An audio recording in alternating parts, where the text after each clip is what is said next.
Hi there. In relation to the response from the article, I shall now read the article for your information.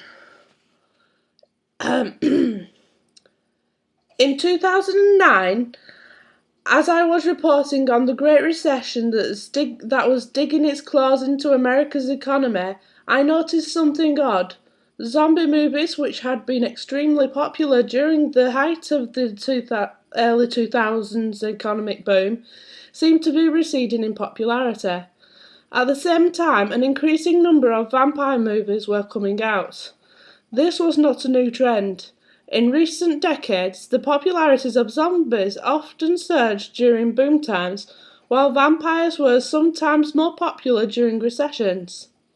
I theorized that, for moviegoers, zombies represented thoughtless consumption, while vampires represented buyer's remorse. Or as I put it in my piece, the early 2000s zombies ate up the equity line of credit and maxed out the cards, while the 2009 and 2010 vampire is left with the bill and a lingering sense of guilt. I was surprised when it captured the imaginations first of my editors, then of my readers, then of other, far more qualified finance reporters. The general consensus was that my idea was interesting, but that it was impossible to prove a direct relationship between the economy and horror movies. That was more or less where the discussion ended. Until this year, in May 2013, a Huffington Post reporter, eager to find a fresh angle on World War Z, invited me to take part in a video discussion about the relationship between horror movies and the economy. On the bright side, I was told I would have the opportunity to meet Max Brooks, author of World War Z. On the downside, the other panellist was Glenn Whitman, an economics professor who was ready and eager to tear my theory to shreds. I weighed public humiliation against the chance to meet the author of one of my favourite horror novels. It was no contest. I agreed to be on the show. It wasn't all that hard to argue against my theory. As Brooks pointed out, it took 6 years for World War Z to make the trip from book to screen, which means that plans for the movie began near the height of the pre-recession boom economy, but the finished product didn't hit cinemas until well into the post-recession recovery.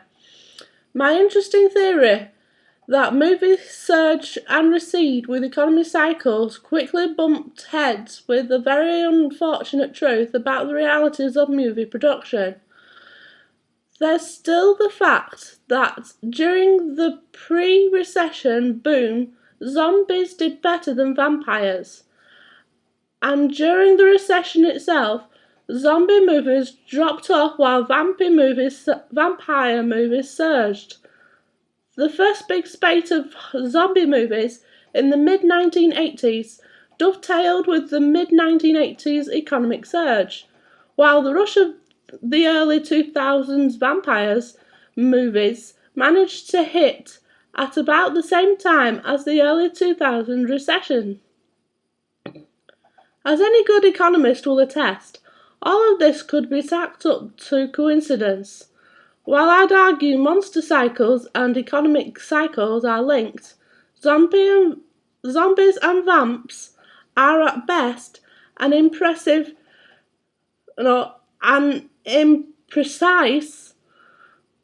predictor. One can't claim, for example, a peak zombie economic boom will always be followed by a peak vampire recession. Brooks and Whitman pointed out numerous factors go into the periodic peaks and dips of our monster consumption. This echoes Stephen King's assertion in Dan's Macabre that horror movies highlight Fears which are often political, economic and psychological, they are so deeply buried and yet so vital that we may tap them like artisan wells, saying one thing out loud while we express something else in a whisper. It isn't hard to see where this is borne out on the big screen. America's 1950s communist fears led into the popularity of films like Invasion of the Body Snatchers or The Day the Earth Stood Still.